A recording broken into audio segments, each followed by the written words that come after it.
All right, more information has come out with the Scotty Scheffler incident, this debacle with him being arrested, charged with a felony, multiple misdemeanors. The mayor came out and gave a statement today. New video footage was released, and they are going to pursue charges against him. This is a Shots Fired podcast. I'm Kyle Schoberg. We got Billy in studio. Mark is out. He is on vacation. It is Memorial Day weekend, but we want to dive into this because this has been all over the news, and I got to say, the video that has been released today doesn't tell me anything much more than the video that was released the day of the incident. So, Billy, I'm going to ask you, when you first heard of Scotty being arrested, like, what was your initial reaction to the whole thing? And I'll share mine. Yeah, I mean, I would say my first reaction was obviously I have a lot of questions as to, what exactly happened. I am a golfer, and I have watched golf before, and I've heard of Scotty Scheffler, obviously. And he's not known, and celebrities sometimes aren't exactly, we don't always know everything about them, but he's not known as a bad guy. No, he doesn't have a criminal rap sheet a mile long. He's not a liar. He's not a bad person. He's never, for all I've found on the guy and from what everybody's been saying about him, he's like super squeaky clean. Obviously no criminal history. The nicest guy on the golf course. Yeah, I mean, there's multiple accounts of him being a nice guy. I haven't heard anything about him saying anything bad to traffic control people or to vendors or to things at the country clubs that he plays at. I don't know of any negative contacts with law enforcement. I don't know of any negative contacts really, but obviously we don't know everything about him.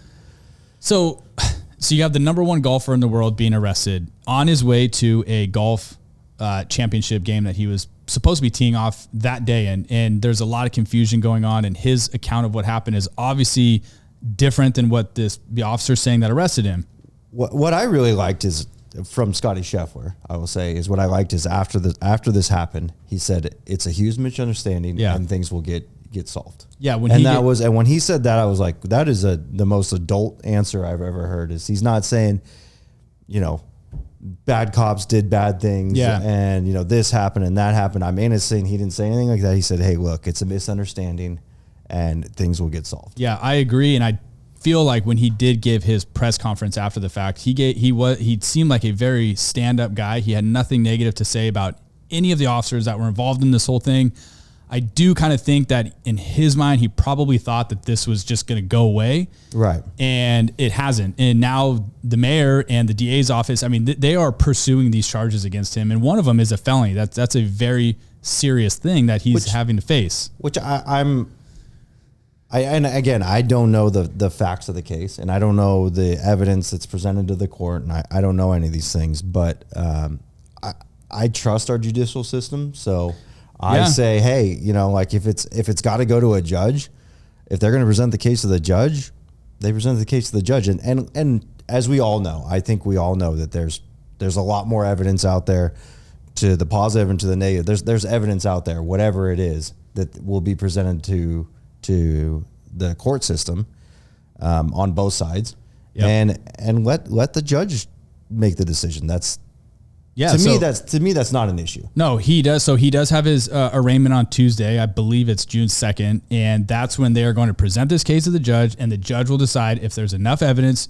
to move forward to a jury trial. Right. And if that's the case, then that's the route they're going to go. But let's talk about from the law enforcement perspective of what exactly happened, what we think.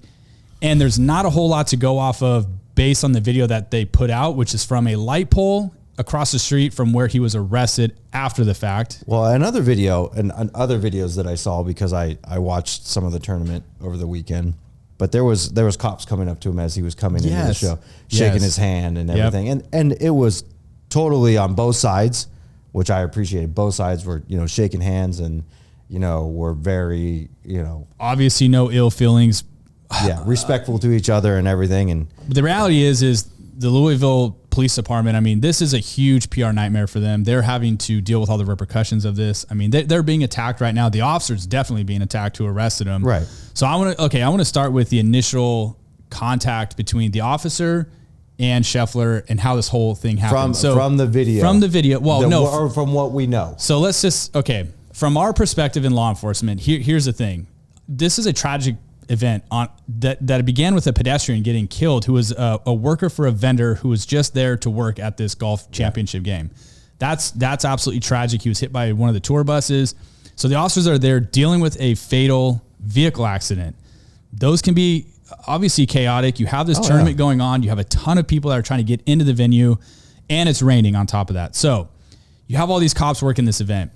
What happens is you have your scene where the crash occurred, which is going to be obviously blocked off. But then you also have a ton of cops involved doing traffic control and all these other things. Scotty is saying, well, and to add to that is not only is it a fatal accident that they're working traffic control, it's also a major golf tournament with tons of people coming.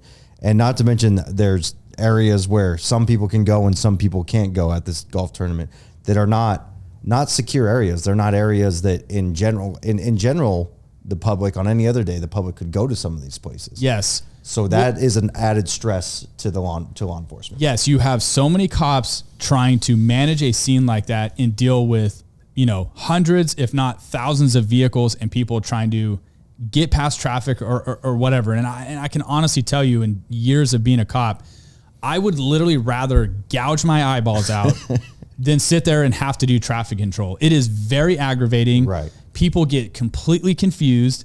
You could have an entire road blocked off with cars and lights and barricades and all these things, and people still think that they can either go around, or they ask you like, hey, is the road blocked? I love the questions like, but I live over there. Yeah, it's like, and you're like, oh, okay. So as an officer, I completely understand. You do get frustrated during these types of events, during traffic control. Now, from Scotty's statement, he is saying that when he approached the golf club, he was told by other officers doing traffic control, probably on the outer area perimeter, that the golfers, the workers, reporters, if you were directly involved in this golf championship, you were allowed to go around and go into the golf clubhouse. That's what Scotty says he was told to do by the officers. So he says he's going around. Where the video picks up, what it doesn't show is his interaction with the officer that he supposedly drugged. It just shows Scotty coming around the corner of the buses, and we'll show you this video where he is slowly coming around, and he pulls over to the side of the road, and you can see the officer run up to his car. He hits it with I believe it was his flashlight. He's clearly emotionally pissed off, and he's scolding him, and ultimately pulls him out of the car, puts him in handcuffs. Right. The officer is saying, in between that time frame, behind the buses that we can't see, is he tries to tell Scotty that he can't go around the buses. He felt like he was blowing past traffic. Mm-hmm. Scotty says he's confused, doesn't know that officer is a police officer because he was in some bright orange reflective vest, which everyone can see in the video. Doesn't know that he's a cop. And this guy reaches into his window, grabs his arm, and Scotty's statement was, when he grabbed onto his arm, he didn't know who this guy was, and he tries to pull away from him. The officer attaches himself to the car, and that's when he gets drugged, skins his knee, hurts his wrist, his pants get ripped, and then that's where the video picks up. Now, the officer involved in this whole thing did not activate his body cam, and there are a lot of cops on scene. I'm sure at least one or two of those officers had to have their body cams on, and they're not releasing that footage yet because this has to go to a judge, and they can't release all this footage out there. It's an open evidence. It's an open investigation. Yeah, it's an open investigation, so people need to understand that. And just to explain that to some people it's an open investigation. People hear that a lot, right? It's an open investigation. It's an open. Well, when this if and when, or when and if, or whatever it is, this goes to trial, there'll be a jury. Okay, a jury has to be impartial, and they can't have seen the evidence to the case. Mm-hmm. So say there are body cameras that show A or B, or show that he's guilty or innocent. Now it's hard for somebody, for the lawyers to pick a jury when people already know the circumstances. Yeah, you can't know anything about the case. This is already extremely difficult because it's a huge. It's a huge. High. You have a high profile celebrity. Yeah. Who has doesn't been know? arrested. You're not a golfer, right? I don't golf, no. And you don't follow golfing. I don't. Okay. And you know about this case. I do, yes. Okay. So in California, Yeah. which is a long distance away. Now try and find a jury. It's going to be difficult. It is going to be difficult. And if people are wondering why they haven't released more video footage, that is why. They have to preserve the evidence for the jury, for the sake of the jury, in whatever direction this is going to go. But I think we got off topic a little bit there, but that's my bad. Sorry. Well, it's just, we're explaining to people because, people want to know, like, where's the video evidence? Okay. Well, if there is more video evidence, that is why they're keeping it to themselves, because they have to protect the integrity of the case. Yes. But we know that the officer did not activate his body camera during this whole thing. The chief has come out, give a statement that says he has been disciplined. Now, I saw or read somewhere that the officer was fired. I have not been able to confirm that, but I cannot see an officer getting fired for not activating their body camera. That would be a policy violation, probably written up, something to that sort. And depending if it's an ongoing issue where it's something that he's been reprimanded before for, then maybe. But like Kyle said, I haven't seen anything where he has actually been fired. But it does say that he's been disciplined. He has, yeah. It says that he has been disciplined. Which again, there's varying levels of discipline. Oh yeah, I mean, you can go from anything from just a verbal conversation with a supervisor all the way up to written reprimand, suspended, termination, all sorts of things. So now, as far as not turning the body camera on, I can tell you that at times they don't get turned on. It's not. Yeah. It's. I don't think that was malicious in intent. I don't think that he was trying to cover anything up. I honestly don't think any of that. I don't either. I think that it was just, hey, I'm going to talk to this car real quick, and it didn't go the way that I'm sure he talked to many cars that day where he didn't turn on his body camera, and he was just going up to him, hey, you can't go here, you can't go here. Well, this escalated quickly, and there was no time to be like, hey, to his side, there's no time for him to go, I got to hit my body camera. Yeah, and what people need to get and understand too is when you're, like Billy said, when you're in a situation where you don't have your body cam on, and then all of a sudden, at the blink of an eye, something goes wrong. I'm guilty of myself not immediately activating my body cam because that, quite frankly, is not the number one thing that I'm thinking about, like, in that moment. Right. Now, after the fact, you should try to remember to turn it on. Yeah. And there's a 30-second buffer or even a minute where it goes back and plays video up to 30 seconds to a minute. There's just no audio. Yeah, and I don't know the policy of the department, so I'm not going to speak to that, and I don't think you know the policy. I don't know the policy of their agency. I don't know if it's, hey, they should have had the camera going anytime they were contacting the public. If that's the case, then it should have been already on. It should have been on, and it probably would have been fairly difficult to do because the batteries don't last as long as people think on those two. If you ran your body cam all day long, it would only last you probably half a day, and then you would be out of a camera so I just think, some people do probably think that it was malicious or there was intent there. I don't think so either. I totally agree with you. I just think that he blatantly forgot or got caught up in the moment and didn't think to turn his body cam on. I guarantee you some of those officers had their body cams on, and that footage will probably later be released, probably during this trial. I would hope that they did. And who knows? Body cameras they could be very similar to the camera view that people have seen. Yeah, is where it's like, okay, well, I was on the passenger side of the car, I didn't see what happened on the driver's side, and maybe it'll give some facts to the case on either side, but maybe it won't. So you had an ESPN reporter that happened to be behind Scotty while he was being arrested. He pulls out his cell phone. And he was like, I think the first video footage that came out was this cell phone footage of the ESPN reporter who's basically like trying to help him. Now the officers didn't know clearly based on the video footage who this guy was. They later come up to the ESPN reporter and say, hey, like, so who is he? They explain it to him. Now I want to talk about that is, okay, you have this officer saying that this guy disobeyed his orders, drug him by his car. He received some type of injury from it. You then find out, okay, this guy is the number one golfer in the world. He's in the championship game that they're there for. What do you do at that point as a cop? I mean, do you do what they did and you go ahead with the process and you book him in jail and let that play out? Do you use your discretion? Let me just say my own 2 cents on this is I do think that as a police officer, you should be using your discretion as you see fit. And for me personally, I think you have this guy.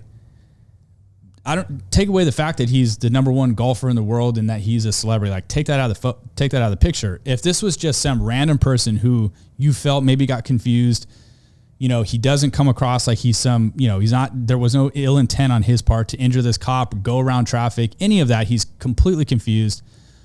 I think in something like that, you do use your discretion.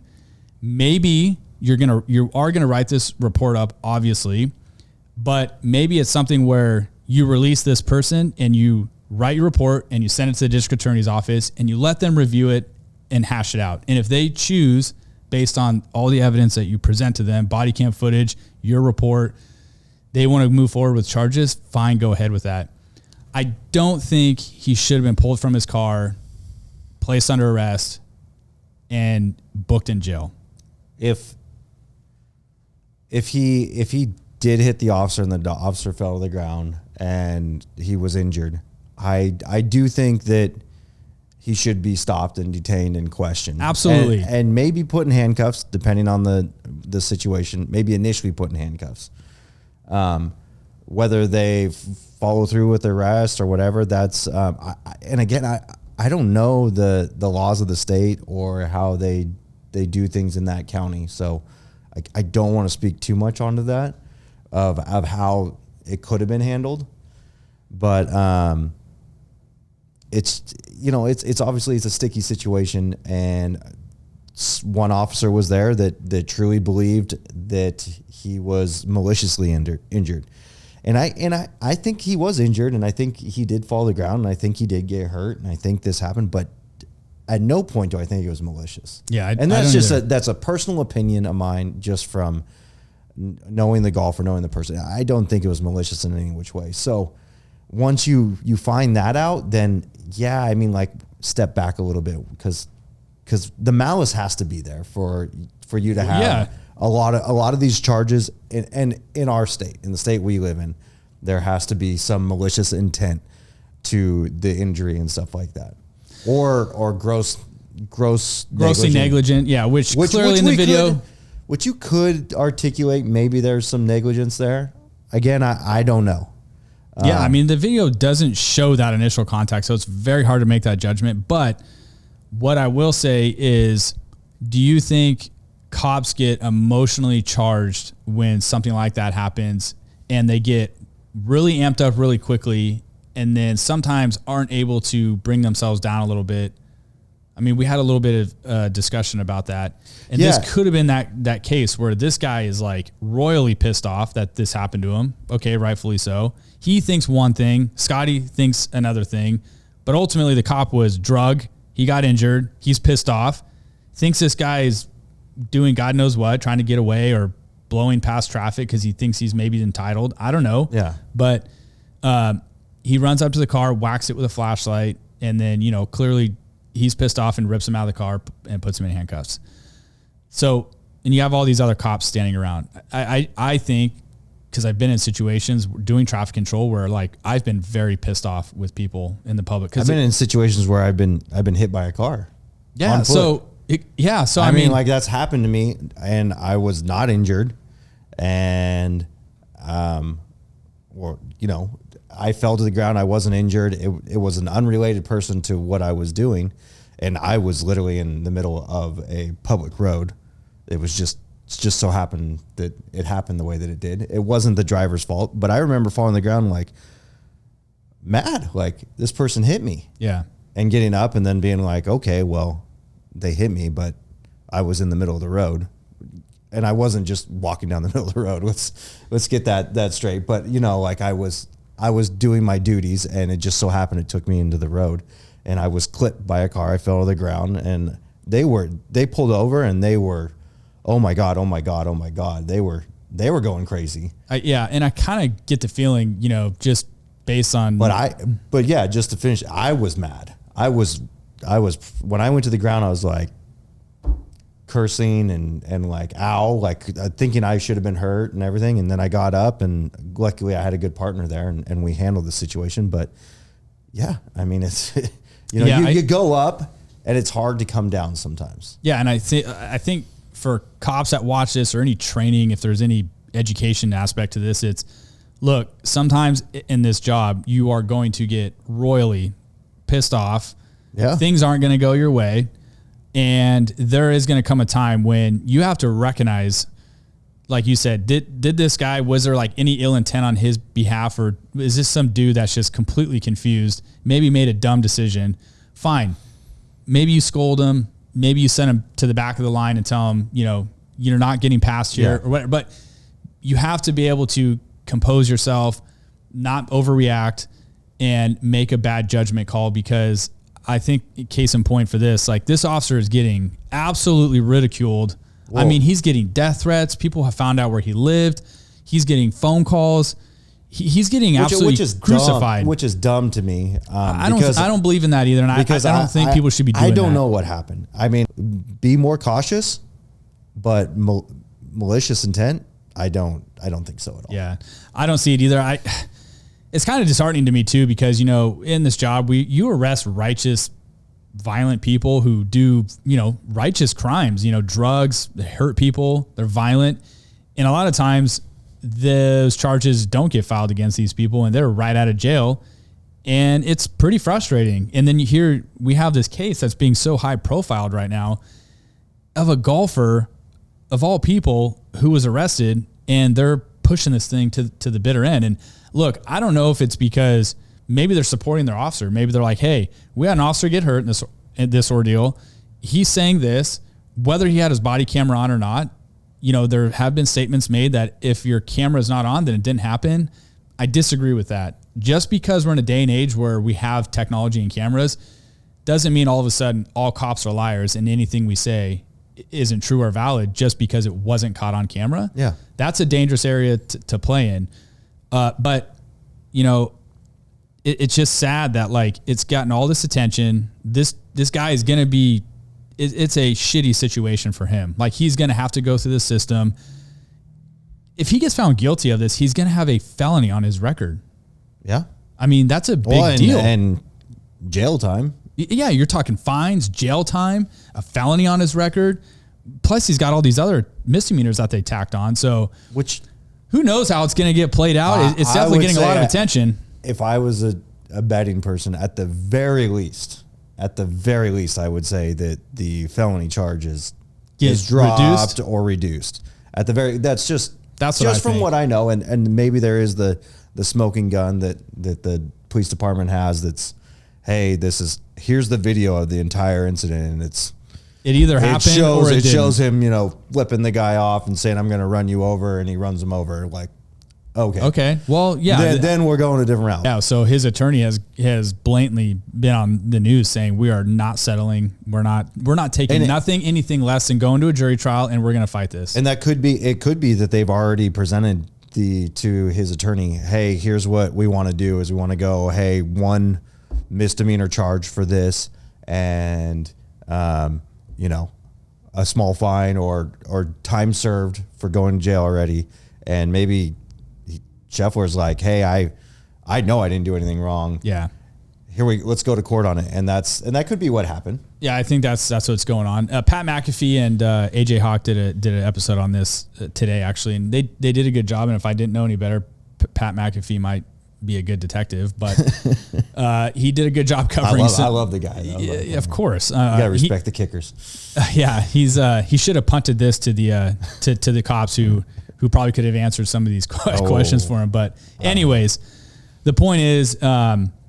Well, on his show, he did make a good statement that really made me like, okay, that the law enforcement out there doesn't want to see something like this happen. No. This, so say it is what a lot of people are saying, and this is a cop that's a bad apple. Was mad at something and he escalated the situation, whatever. We don't want that happening. No. We don't, because it's going to make our jobs inherently more difficult, and it's just a bad light. it's not going to show the truth of the profession. Well, yeah. And sometimes, I mean, you're right. They make a good point on the show of like, we take 5 steps forward in our profession and the pendulum swinging back the other way towards law enforcement. But then like this gets highlighted and it's almost like now we take a couple steps back because now people think, you know, oh, he didn't turn his body cam on. They're trying to hide something. The cops are out of control. Like they treat people like dirt. You know, it's like, no, that is not the case. Like we're sitting here telling you as cops, a better way to probably should have been handled. And you know what? I think the cop probably was emotionally charged. And yes, he should not have, it shouldn't have gone to the level of him whacking the car with a flashlight. I saw video footage the other day of a cop doing traffic control. And I can't remember, it was on Instagram, I think. And a car tries to go around traffic and the cop literally goes to kick the car and snaps his leg in half. Oh, that's how pissed off people get doing traffic control. Yeah, the whole thing just doesn't add up. So we'll see. We just wanted to jump on here, kind of give you our perspective from the law enforcement angle because everybody's talking about it from more civilian. They're seeing what they're seeing on the video footage and they're not really putting the puzzle pieces together. And I feel like that's kind of what we're trying to do is just give you our own insight on like why this happened, why he was charged, booked, all the things. And so, if you guys like this kind of content, make sure you hit the thumbs up, like it, give a comment what you think about this whole ordeal, and subscribe to the channel. We'll see you guys later on the next show, and maybe we'll do a follow-up, and we'll see what happens with this whole thing. See you later.